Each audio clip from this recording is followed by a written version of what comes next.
Account budget కి సంబంధించి బుధవారం ఆర్డినెన్స్ కూడా జారీ చేసింది. అండ్ ఆగస్టు నుంచి నవంబర్ వరకు అయ్యే ఖర్చులకు సంబంధించి కూడా గవర్నర్ ఆమోదించారు. అండ్ దీనికి సంబంధించి ఇంకా డీటెయిల్స్ మనం చూసినట్లయితే కనుక ఈ 4 నెలలకు గాను మొత్తం 1,29,972 కోట్ల వ్యయ అంచనాలతో ఆర్డినెన్స్ జారీ చేశారు.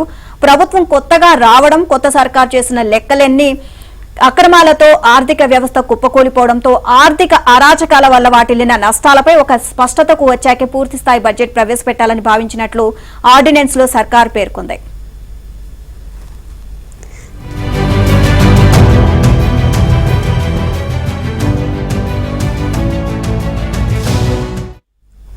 ఇటీవల జరిగిన శాసనసభ సమావేశాల్లో ఆర్థిక అరాచకాలపై ఏపీ ప్రభుత్వం శ్వేతపత్రం విడుదల చేసింది. గత ప్రభుత్వం ఏప్రిల్ నుంచి జులై వరకు జారీ చేసిన పాత ఓటర్ అకౌంట్ బడ్జెట్ గడువు జులై 31తో ముగిసిపోతుండటంతో చంద్రబాబు ప్రభుత్వం మరో 4 నెలల బడ్జెట్ కోసం ఆర్డినెన్స్ జారీ చేసింది.